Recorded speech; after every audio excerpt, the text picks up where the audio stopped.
Pues muchas gracias, Altagracia, Andrea, Fátima, por estar aquí. Entonces, pues adelante, adelante. Bueno, pues en primer lugar, bueno, buenas noches desde España, que en este caso estoy aquí en nombre del equipo de un proyecto realizado por Incuna, que es una asociación de arqueología industrial, que en este caso, bueno, está especializada en el estudio de patrimonio cultural, tanto industrial como también natural, y que nace en el año 1999 en Gijón, en Asturias. Y en este caso, bueno, pues yo voy a exponer un poco cuál es el desarrollo de este proyecto sobre la cultura del azabache, en nombre un poco del equipo. Mi nombre es Andrea y soy especialista, soy arqueóloga y especialista precisamente pues, en esta materia, en la cultura del azabache. Y voy a comenzar un poquito exponiendo pues, en qué consiste todo esto, ¿no? Lo que hemos hecho con el proyecto y qué es esto de la cultura azabachera. Cuando se planteó este proyecto, partimos de la cultura del azabache era un patrimonio en ese momento en grave riesgo de extinción y lo sigue siendo. Es un patrimonio que está en grave peligro de extinción desde hace décadas en realidad. En 2018, Incuna, la asociación, pues establece unos primeros contactos con el sector azabachero. Solicita la declaración de bien de interés cultural a las administraciones competentes, en este caso del Principado de Asturias, en España, y organiza un primer encuentro para tratar un poco y poner sobre la mesa cuáles son las dificultades y cuál es la problemática que se planteaba en torno a esta cultura patrimonial del azabache en peligro de extinción. En 2020 finalmente se presenta un proyecto al programa de salvaguarda del patrimonio inmaterial del Ministerio de Cultura de España, que es seleccionado y se pone en marcha pues, el desarrollo de este proyecto a partir de finales de 2020, que se ha desarrollado durante este año, con motivo también del año jacobeo, por la especial vinculación que tiene la cultura del azabache en España pues, con el Camino de Santiago, ¿no? Y esta simbología jacobea. El proyecto se ha puesto en marcha teniendo en cuenta una serie de objetivos y metodologías.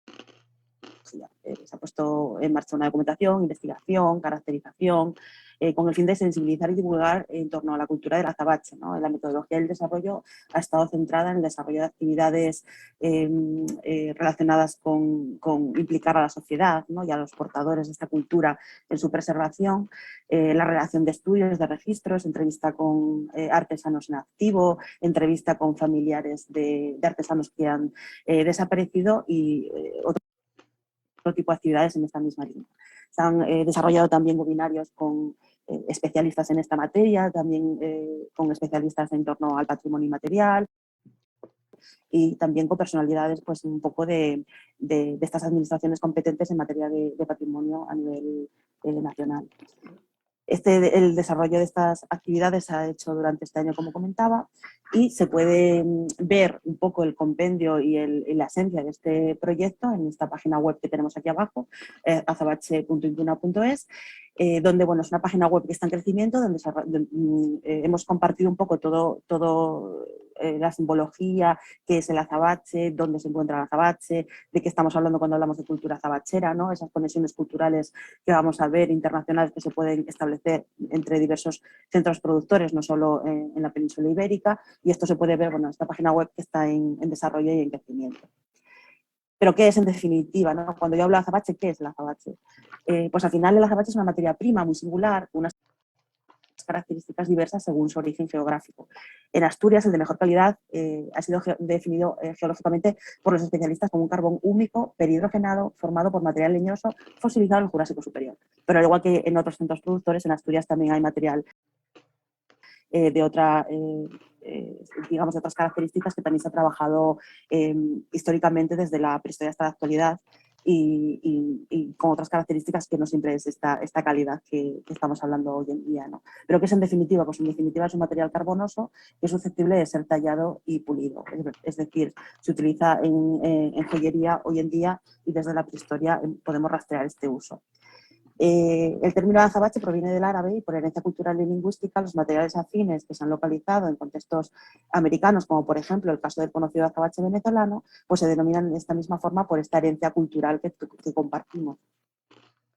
En otros contextos es denominado por herencia clásica también derivado de los términos usados en época romana, como jet en inglés, gaga en alemán, jace en francés o ámbar negro en general. ¿No? Se denomina ámbar negro desde época clásica. ¿No? Pero en definitiva, este tipo de material en España, el más afamado, se localiza en Asturias, en concreto en la llamada Costa de los Dinosaurios, en esa zona costera de origen jurásico, y esa materia prima se conserva ahí.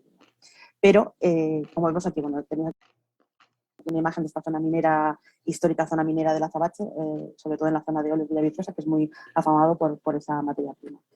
Pero en toda la península ibérica tenéis aquí un mapa de la distribución de, por ejemplo, de materiales. Yo que soy arqueóloga, este mapa podéis ver ese material distribuido en yacimientos por toda la península ibérica de época romana y tardoantigua, por ejemplo, y hay otros centros productores de otras características, por ejemplo, en Portugal o en la zona de Teruel, y muchos otros focos productores de otros tipos de carbones que también han sido utilizados con las mismas funcionalidades, con la misma simbología y con la misma, digamos, intencionalidad. ¿Por qué? Porque al final tenemos que tener en cuenta que macroscópicamente hay muchos materiales que se parecen, por eso yo acostumbro a hablar de materiales afines, y en definitiva lo que buscan son materiales que son similares en mano, ¿no? Macroscópicamente. Y evidentemente, por ejemplo, un artesano del siglo III después de Cristo no era geólogo, y es habitual que en estas joyas que nosotros encontramos en arqueología pues haya combinado elementos de variedad material muy diversa, ¿no? De buena calidad, de mala calidad y de diversa naturaleza.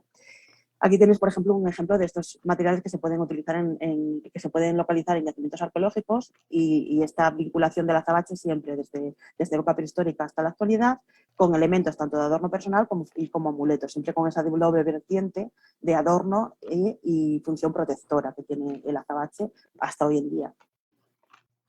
Durante el Camino de Santiago, ¿qué es lo que ocurre? Que el azabache se convierte en universal.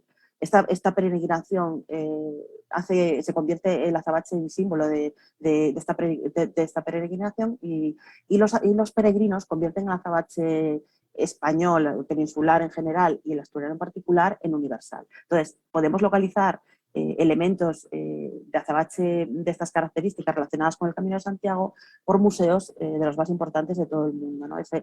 Si visitas la página web puedes ver este rastreo de material que podemos vincular con el azabache, con la simbología del camino. Y arqueológicamente podemos documentar elementos como estos que vemos aquí, como la vieira, que es un elemento simbólico muy característico del Camino de Santiago, y estos pequeños elementos, como este pequeño Santiago que veis aquí, que aparece en una excavación arqueológica dirigida por mí en España, que es una pequeña pieza de apenas 4,5 centímetros que se utilizaba para coser en la ropa, ¿no? ¿Por qué? Porque al final este peregrinaje era tan importante para esta gente que hacía este Camino de Santiago, que al final se enterraban con este tipo de elementos. Aquí tenéis, por ejemplo, un cuadro de un peregrino del siglo XVI, conservado en el Museo Nacional de Nuremberg, y donde se conserva también su traje, como veis aquí, con elementos de azabache cosidos en el sombrero, ¿no? Similares a este elemento que tenemos aquí localizado arqueológicamente. Al final, esta vertiente religiosa, supersticiosa, ha estado siempre muy vinculada con el azabache desde el inicio de su uso. Y a partir del siglo III, la higa de azabache, aunque la higa es tenemos que retrotraernos al pasado, ¿no? A las culturas de Oriente Próximo, que al final se introduce en la península por parte de los fenicios en diversos materiales. A partir del siglo XIII comienza a identificarse y a producirse la higa en azabache como amuleto por antonomasia contra el mal de ojo, digamos, ¿no? Y esta simbología se exporta fuera de la península ibérica. Es por eso que, por ejemplo, en contextos americanos es habitual que en excavaciones arqueológicas aparecen materiales de este tipo, higas, otro tipo de collas de azabache, de esas relaciones comerciales con América que empiezan a partir del siglo XVI. Pero, a su vez, en estas conexiones culturales que compartimos, que son tan interesantes, ese comercio con lo que los europeos denominaban el nuevo mundo para ellos, hace que otros materiales afines, como este material, que es el azabache famoso de Venezuela, que se recupera en el fondo del río Orinoco, pues empieza a trabajarse, macroscópicamente es muy similar, y empieza a trabajarse para realizar piezas muy similares a las que se exportaban desde la península. Como veis aquí, por ejemplo, las higas, las vieiras, etcétera, ¿no? Y se establecen este tipo de conexiones tan interesantes. Luego, a partir del siglo XIX, también se establecen relaciones comerciales muy intensas con Inglaterra, que a pesar de que tiene un centro productor también muy importante, pues les era más barato conseguir el material en la península y se pone de moda, y es la última época de esplendor de la minería en la península ibérica relacionada con el azabache. Es decir, nosotros no tenemos ya minería relacionada con el azabache desde hace un siglo. Esta parte del patrimonio que se ha extinguido era desarrollada por familias por diversos miembros de la familia, porque era realizada por campesinos, en definitiva, ¿no? Desde el punto de vista estacional. Entonces, las épocas en las que no trabajaba en el campo, pues desarrollaba la actividad en las minas. Entonces, pues igual que participaban tanto los hombres en la mina como las mujeres y los niños en la escombrera, niños, niñas y demás, pues trabajaban en escombrera seleccionando el material. Estas minas, que ahora están abandonadas, se conservan pues podían alcanzar cientos de metros en galerías conectadas entre sí. Son muy pocas las que ahora podemos visitar de esta manera, ¿no? No se pueden entrar porque están ya colapsadas, pero la mayoría están en terrenos privados, están ya totalmente colapsadas. Este patrimonio está totalmente colapsado y hundido porque se realizaba con métodos muy rudimentarios, y solo podemos visitar la Bocamina, por ejemplo, que está visitable en la ruta oficial del azabache que tenemos en Oles, que era uno de los centros productores más importantes de la zona mariñana en Asturias. Solo podemos acceder a esta Bocamina. Pero sí podemos establecer relaciones muy interesantes con otros centros productores que mantienen esta minería viva, como es el caso de Turquía, por ejemplo, donde se trabaja de forma muy rudimentaria, de una forma muy similar a la que se trabajaba aquí hace un siglo. También es muy interesante establecer este tipo de relaciones pues, con la explotación de la materia prima que se hace, por ejemplo, en Venezuela, donde recuperan el material desde el fondo del río Orinoco, y luego con esa materia prima realizan, aunque se ve muy mal porque es una captura realizada de un vídeo de internet, veis aquí estas higas muy similares a las que se exportaban desde la península a partir ya del siglo XVI. También es muy interesante que podemos rastrear pues, el uso de herramientas, ¿no? Como taladros de arco y otro tipo de herramientas que se utilizan en centros productores a nivel internacional. Por ejemplo, aquí tenemos un azabachero turco, aquí tenemos un azabachero, la forma de trabajo de un azabachero asturiano, y aquí, por ejemplo, un artesano trabajando de forma tradicional un artesano en época medieval, ¿no? Trabajando en el siglo XV, trabajando de forma tradicional. Aquí tenemos, bueno, las formas de trabajo que tenían pues, en Asturias hasta hace unos 30 años. Se trabajaba de forma con el banco de azabachero, con herramientas como el taladro de arco que podemos rastrear históricamente. Vemos aquí el uso de ese taladro de arco, que se puede rastrear este tipo de elementos desde la prehistoria hasta hoy en día. Son muy pocas las personas ya que mantienen el conocimiento del uso de estas herramientas, porque ya han ido falleciendo, pero sí que existen todavía artesanos que mantienen el uso de estas herramientas. Más que el uso, el conocimiento, ¿no? Que han sido transmitidos de forma oral por otros artesanos que ya han ido falleciendo, como el caso, por ejemplo, que tenemos aquí de una artesana, Begoña Gutiérrez, que pues, adquirió el conocimiento de otro azabachero que ya falleció hace años y mantiene pues, el uso de estas herramientas, no conoce el uso de estas herramientas. Es muy característico cuando se utilizaba este tipo de herramientas porque las perforaciones pues, son de mayor tamaño que las que se realizan hoy en día con otras herramientas más modernas. Aquí vemos que hoy en día el trabajo ya se hace con herramientas más mecánicas, que cada artesano pues, utiliza pues, un poco a su gusto, ¿no? Utilizan diversas herramientas un poco en función de sus necesidades. Pero vemos que el uso de estas herramientas también se repite en centros productores muy diversos. Por ejemplo, arriba a la izquierda tenemos un artesano asturiano tristemente ya fallecido, que fue muy emblemático. Aquí tenemos un artesano inglés utilizando herramientas similares, un artesano turco, un artesano venezolano, y aquí pues tenemos una artesana y piezas realizadas por una artesana asturiana. Vemos que es una artesanía que podemos rastrear de forma internacional el uso de este tipo de herramientas. Aunque hoy en día las piezas que se trabajan ya son piezas más modernas, son más, digamos, más al gusto del público actual, sí que se mantiene la producción de estas piezas tan características ligadas al azabache desde hace siglos, como es la higa como amuleto protector, ¿no? Internacionalmente conocida, Vemos aquí, pues eso, estas típicas higas de azabache, en este caso las vieiras también de azabache relacionadas con el Camino de Santiago, la Cruz de Santiago, aunque no es habitual que estos materiales sean los que más se trabajan, sí que son los que la gente pide en realidad. Están muy ligados todavía a ese imaginario colectivo muy popular que la gente sigue pidiendo ese tipo de amuletos, aunque haya una joyería ya más moderna, ¿no?, que se utiliza hoy en día. Y vemos como este tipo de elementos siguen siendo trabajados, como las vieiras, pues eso, en relación con el Camino de Santiago, aunque ya el Camino de Santiago y el azabache no están tan ligados lamentablemente como antes.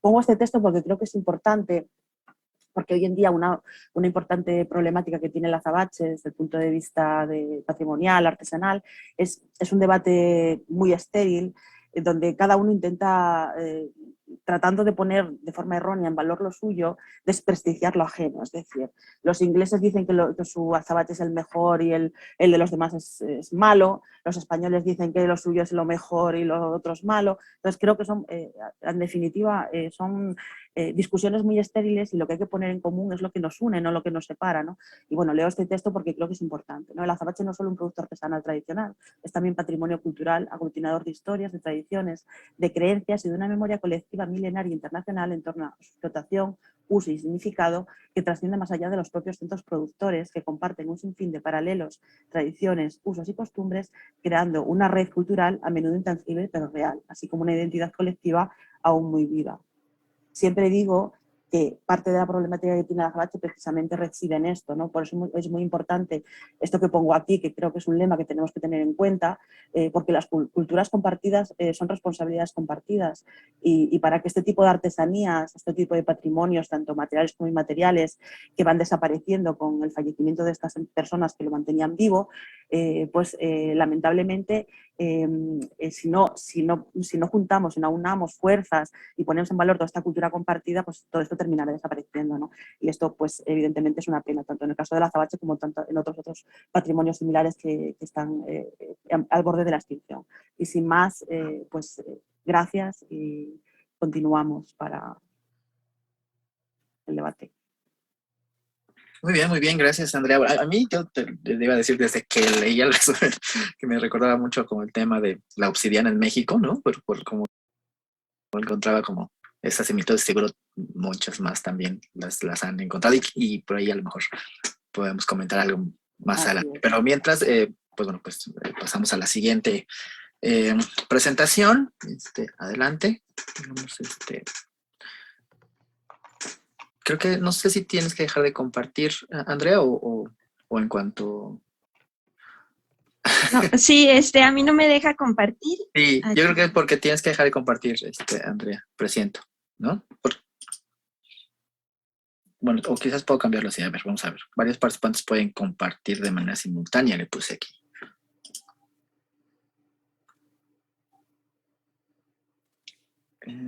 Aquí, ¿qué dice? Ahí está.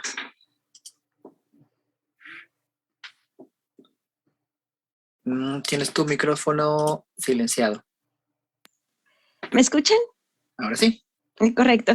Gracias. Soy Altagracia Rocha Martínez, de la ciudad de Guanajuato. De profesión soy historiadora con una maestría en Sociedad y Patrimonio Cultural. Es una maestría profesionalizante que trata de reconocer estas interacciones entre el patrimonio cultural y la sociedad, de salir hacia afuera.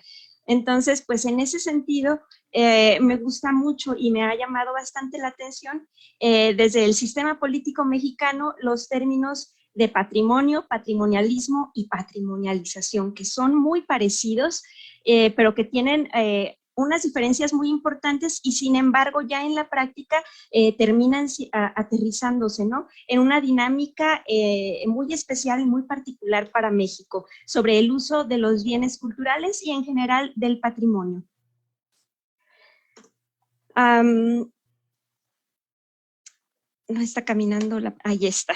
Muy bien. Me llamó mucho la atención también que en el panel anterior pues se vertieron un montón de ideas relativas a este tema que tienen, al menos en el caso mexicano, su explicación en la conformación del México revolucionario. por así llamarlo, ¿no? El caso de los sindicatos, de que no debemos trabajar por amor al arte, ¿no? Es un problema de tipo casi político, muy característico de México, que hunde sus raíces en los procesos de construcción de la nación. Pues la gestión del patrimonio cultural en nuestro país tiene su propia historia ligada a proyectos políticos y económicos de quienes han detentado el poder, al menos durante el siglo XX,